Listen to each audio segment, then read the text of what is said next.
Hello students, स्वागत है आप सभी का हमारे यूट्यूब चैनल कॉन्सेप्ट विद केसर पर। तो भाई 11th क्लास का chapter number 4 continent and oceans का डिस्ट्रीब्यूशन हम देखने वाले हैं पूरे वर्ल्ड में। ठीक है, तो सबसे पहले अगर अपन बात करें तो जितने भी बच्चे हैं 11th क्लास वाले, भाई आपके लिए सीरीज स्टार्ट हो चुकी है ज्योग्राफी की। अब ये ज्योग्राफी की सीरीज रुकेगी नहीं। तो जैसा कि भाई पहले भी हमने एक बार सीरीज स्टार्ट की थी, बट हमने बीच में उसको बंद कर दिया था, लेकिन वापस हाँ बच्चों की बहुत सारी प्रॉब्लम है, उसको देखते हुए आपकी पर डे चाहे छोटी क्लास आए चाहे बड़ी क्लास आए, पर डे आपकी क्लास आएगी और ज्योग्राफी को इतनी अच्छे से समझाया जाएगा कि आपको भी लगेगा कि ज्योग्राफी इतना इजी हो सकता है।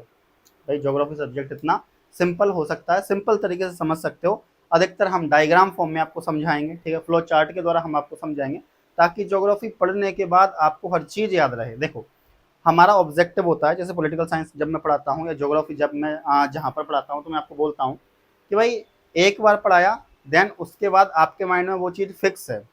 हम ऐसा नहीं करते हैं कि भाई सिलेबस जल्दी करा दें या कुछ ऐसा, सिलेबस से ज़्यादा मतलब नहीं होता है, वो हो ही जाता है टाइम पर। मतलब का मतलब ये है कि भाई एक साल में तो सिलेबस हो ही जाएगा।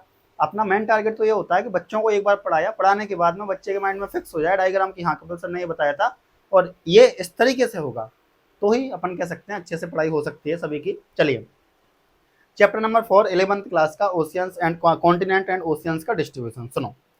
सबसे पहले अगर आप बात करो बच्चों की कॉन्टिनेंट और ओशियन समझने से पहले आपको ये तो पता हो कि कॉन्टिनेंट कितने होते हैं और ओशियंस कितने होते हैं।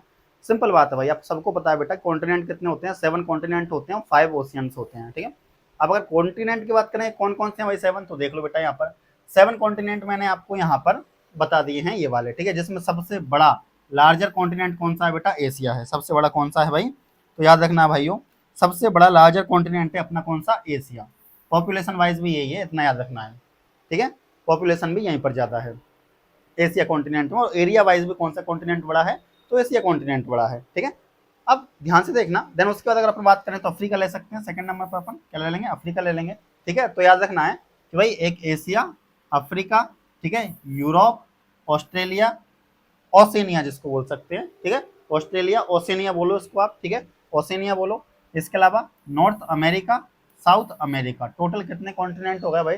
टोटल ये तो हो गए 6 एंड एक अंटार्कटिका, एक अंटार्कटिका। ठीक है, तो ये टोटल 7 ओशियन है। हाँ 7 कॉन्टिनेंट है यहाँ पे। क्या है बच्चों? ये टोटल 7 कॉन्टिनेंट और 5 आपके ओशियंस होते हैं। तो याद रखना है 7 तो आपके कॉन्टिनेंट होते हैं एंड इसी के साथ साथ में 5 आपके क्या होते हैं? ओशियंस होते हैं। 5 क्या होते हैं? आपके ओशियंस होते हैं। तो 7 कॉन्टिनेंट का याद करो, नाम याद कर लेते हैं एक बार।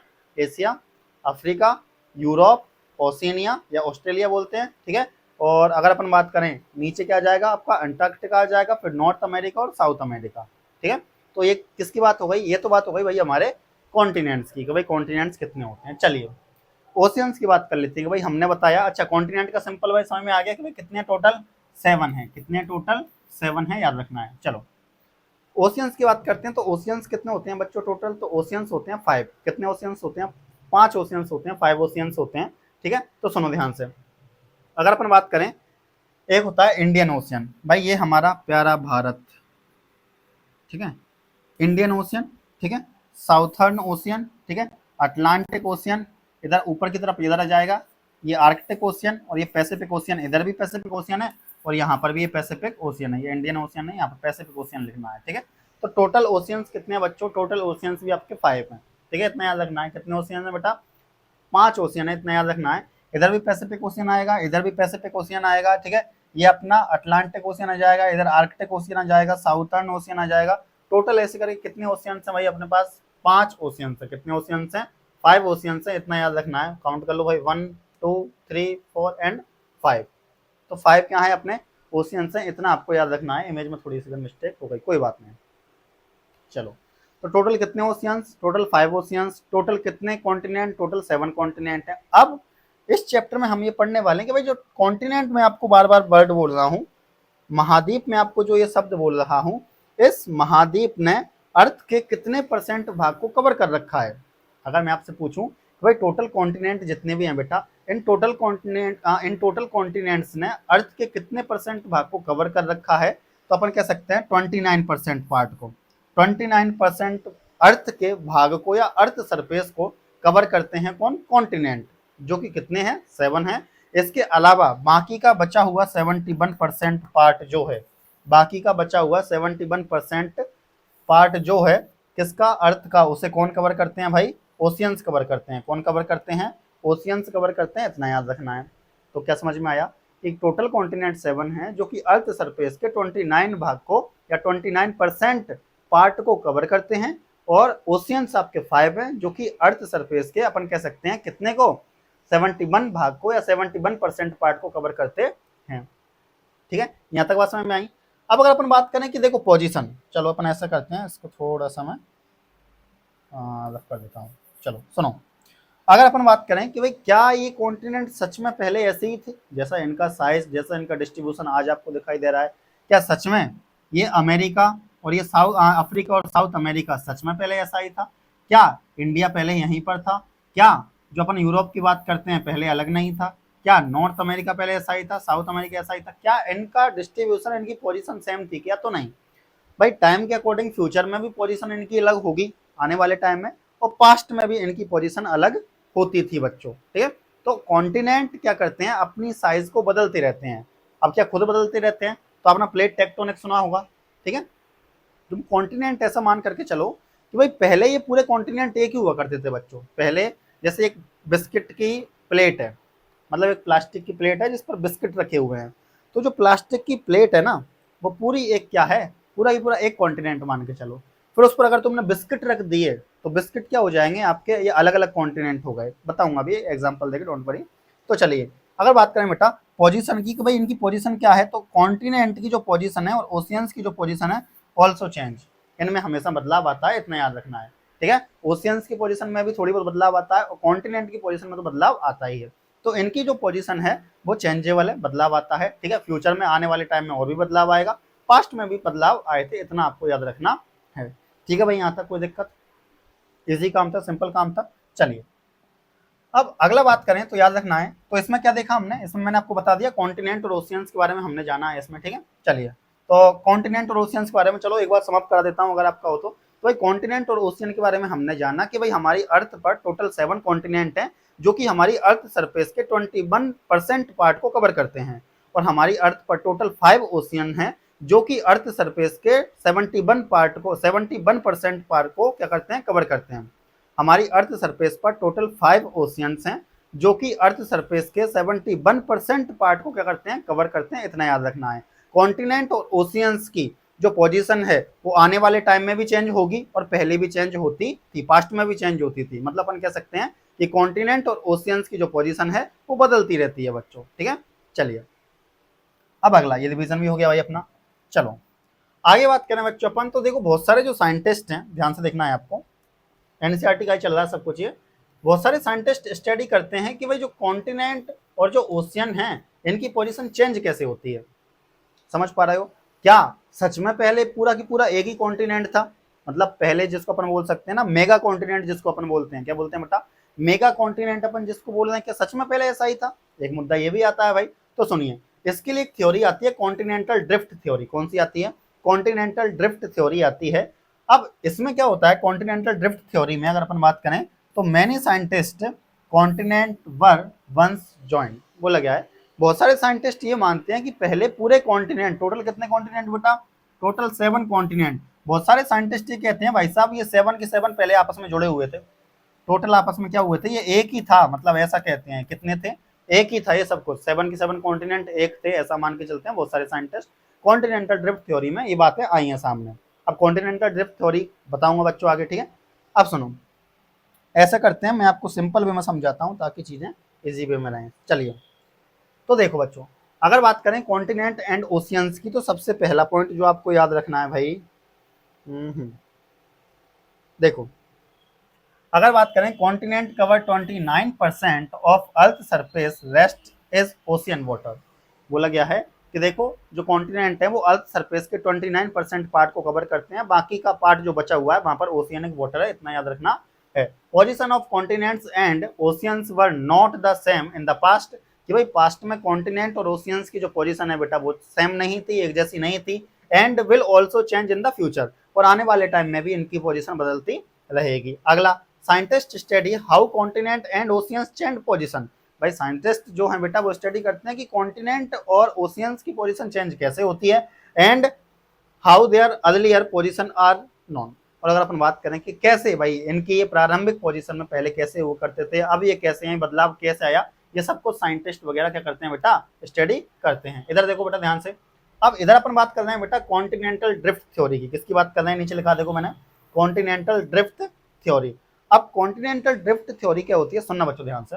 सबसे पहले अगर अपन बात करें coastal line of Atlantic ocean, कौन से ओशियन की बात चल रही है, Atlantic ocean, shows matching shape on both side, Africa की तरफ भी मिलता है और साउथ अमेरिका की तरफ भी मिलता है। मतलब जो अटलांटिक ओशियन है, अटलांटिक ओशियन की दो साइड मान के चलते हैं अपन, ठीक है, एक अफ्रीका की तरफ साइड वाली और एक साउथ अमेरिका की साइड, उन दोनों के बीच में अटलांटिक ओशियन है, अपन ऐसा कहते हैं। तो अटलांटिक ओशियन में अफ्रीका की साइड और साउथ अमेरिका की साइड बहुत सारी सिमिलरिटीज पाई जाती हैं।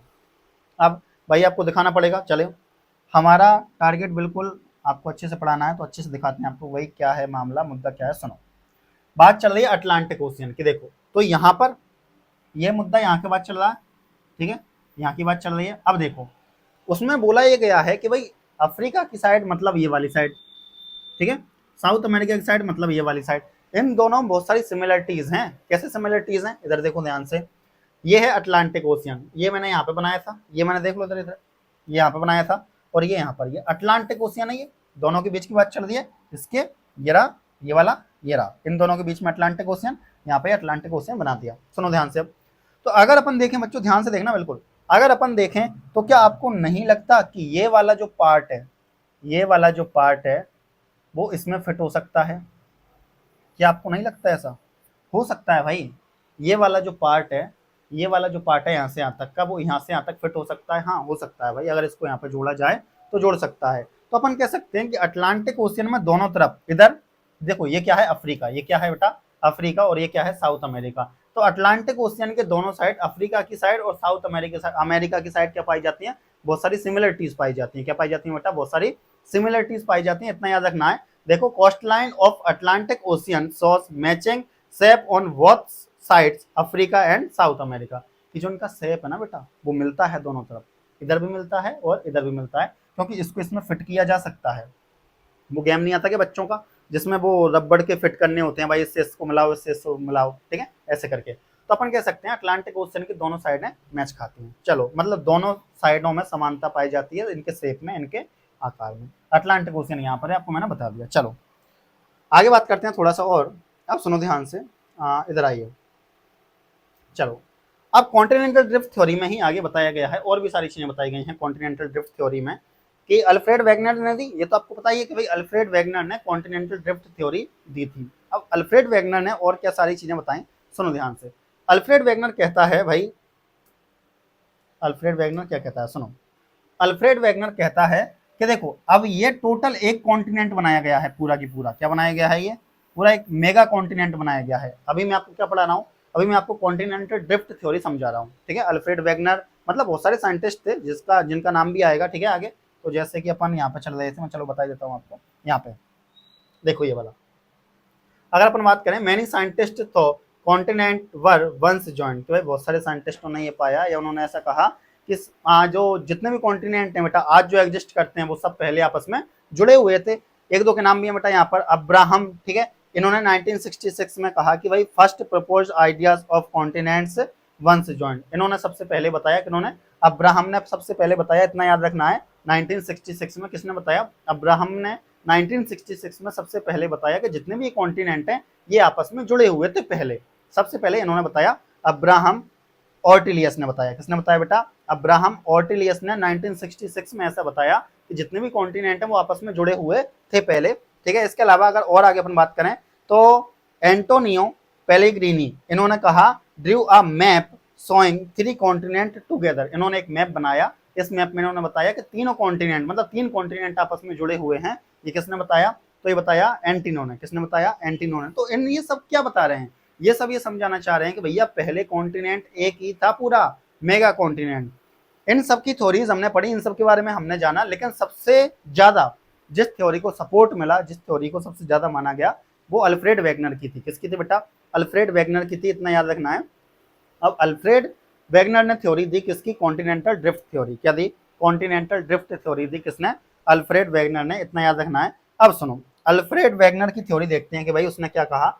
मेरा टारगेट यहाँ पर आपको थ्योरी रटाना नहीं है, मैं आपको इस तरीके से समझाना चाहता हूँ ताकि आपको चीजें याद रहें। तो भाई हमने एक तो एंटिनो की थ्योरी देखी, अब्राहम की थ्योरी देखी। अब्राहम ने क्या कहा भाई, सबसे पहले 1966 में अब्राहम जी ने कहा कि भाई साहब क्या है, पूरे कॉन्टिनेंट पहले एक ही थे, ठीक है। देन उसके बाद अगर अपन बात करें तो एंटिनो ने भी कहा, एंटिनो ने क्या किया, 3 कॉन्टिनेंट का मतलब एक मैप बनाया, जो उस मैप में 3 कॉन्टिनेंट आपस में जुड़े हुए थे।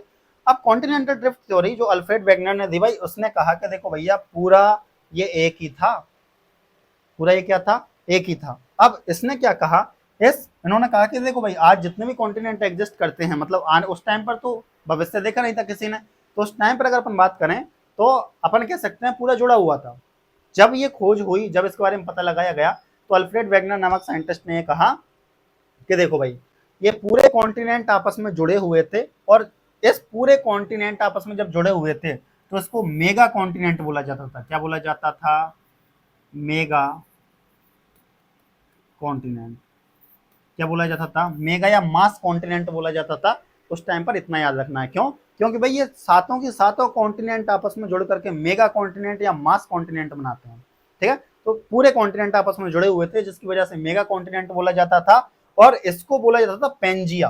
क्या नाम दिया गया इसको, पेंजिया बोला जाता था। और पेंजिया का मतलब होता है ऑल अर्थ। क्या होता है इसका मतलब, ऑल अर्थ।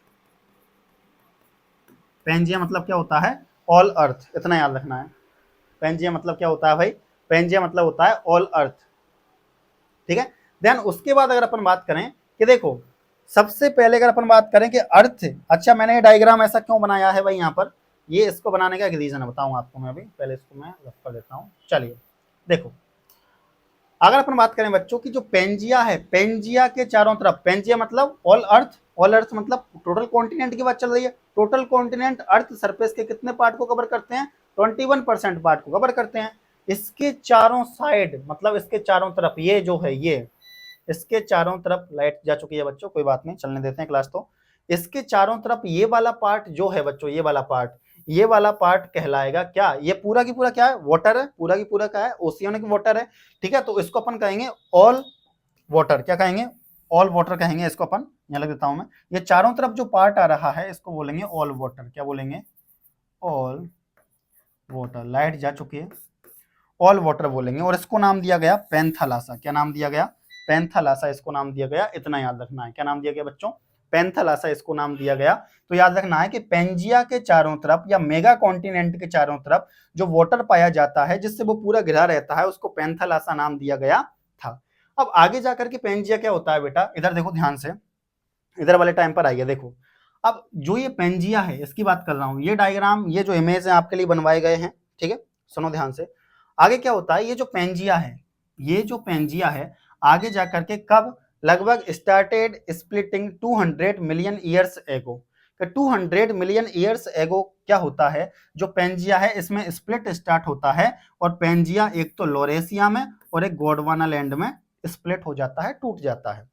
तो याद रखना है कि जो पेंजिया है वो लोरेशिया में और गोंडवाना लैंड में स्प्लिट हो जाता है, टूट जाता है, ठीक है। और आज के प्रेजेंट के जितने भी कॉन्टिनेंट बनते हैं, इन्हीं से ये कॉन्टिनेंट बने हैं, जिसमें अपन देख सकते हैं एशिया, यूरोप, अफ्रीका, ऑस्ट्रेलिया, ये ओशियनिया, नॉर्थ अमेरिका, साउथ अमेरिका, और इधर अपना कितने हो गए, 1 2 3 4 5 6, और एक इधर हो जाएगा अपना अंटार्कटिका, ठीक है। तो टोटल प्रेजेंट के जो 7 कॉन्टिनेंट हैं आज, वो बने कहां से हैं, पेंजिया से बने हैं। क्योंकि पेंजिया में 200 मिलियन ईयर्स एगो क्या हुआ था, स्प्लिट हुआ था, जिसकी वजह से लोरेशिया बना और गोंडवाना लैंड बना। ये है आपकी कॉन्टिनेंटल ड्रिफ्ट थ्योरी। ये क्या है, कॉन्टिनेंटल ड्रिफ्ट थ्योरी है भाई। इसके द्वारा इन्होंने कहा कि भाई कॉन्टिनेंट में क्या तो क्या होता है, ड्रिफ्ट होता है भाई। कॉन्टिनेंट की जो पोजीशन है वो बदलती है, और कॉन्टिनेंट्स में स्प्लिट भी हुआ है भाई। उसकी वजह से आज जो 7 कॉन्टिनेंट एग्जिस्ट करते हैं वो पेंजिया में स्प्लिट की वजह से एग्जिस्ट करते हैं। अब अपन आगे पढ़ने वाले हैं कि भाई जो कॉन्टिनेंटल ड्रिफ्ट थ्योरी थी, इसके समर्थन में किन लोगों ने क्या कहा, किन लोगों ने इसको सपोर्ट किया, और क्या क्या रीजन दिए, क्या क्या इन्होंने प्रूफ बताया कि भाई पहले सब कॉन्टिनेंट एक ही थे। अब ऐसा मान के चलो, पेंजिया पूरा की पूरा एक प्लेट है, इस प्लेट पर सबसे पहले 2 बिस्किट आते हैं। जब प्लेट में अपन कह सकते हैं एक ही बिस्कुट था, मान के चलो एक प्लेट है, इस प्लेट में पहले एक बड़ा बिस्किट था। उस बिस्किट में जब स्प्लिट आया तो 2 भाग बन गए, एक को बोला गया बेटा लोरेशिया और एक को बोला गया गोंडवाना। फिर क्या हुआ, उन दो भागों में से भी और स्प्लिट हुआ, उन दोनों पार्टों में, बिस्किट के दोनों पार्टों में और स्प्लिट हुआ और टूटा उनमें से पार्ट, तो टोटल 7 कॉन्टिनेंट आज जो एग्जिस्ट करते हैं वो बन चुके हैं। ये है अपनी continental drift theory. Alfred Wegener का नाम याद रखना है आपको, ठीक है, भूलना नहीं है। और दो साइंटिस्टों का नाम मैंने आपको बताया, उनका नाम भी आपको याद रखना है। अब्राहम का नाम याद रखना है, एंटिनो का नाम याद रखना है, ठीक है बेटा। आज के लिए थैंक यू, धन्यवाद। क्योंकि लाइट जा चुकी है, ठीक है, आपको भी ऐसे बात कहाँ तक देखोगे, मतलब लाइट जा चुकी है, तो ऐसा कर लेते हैं कि नेक्स्ट जो क्लास आने वाली है वो कल आपकी एक और क्लास आएगी। लेकिन आपकी एक क्लास में पर डे या 2 दिन में एक क्लास आपकी कंफर्म आएगी, ठीक है। तो आप जुड़े रहिए, हमारे साथ बने रहिए। और ज्योग्राफी आपको इस तरीके से पढ़ाया जाएगा कि ज्योग्राफी आपको पक्का एक एक पॉइंट याद हो जाएगा। आज के लिए थैंक यू, धन्यवाद। मिलते हैं बच्चों कल नेक्स्ट क्लास में। हाँ, आपकी रेस्पॉन्सिबिलिटी है कि चैनल को सब्सक्राइब करें और उसके साथ साथ में शेयर करें अपने दोस्तों के साथ में जिनको ज्योग्राफी में दिक्कत आती है उनके साथ में, क्योंकि ज्योग्राफी यहाँ पे बहुत अच्छे से पढ़ाई जाएगी। थैंक यू बच्चों, मिलते हैं जल्दी।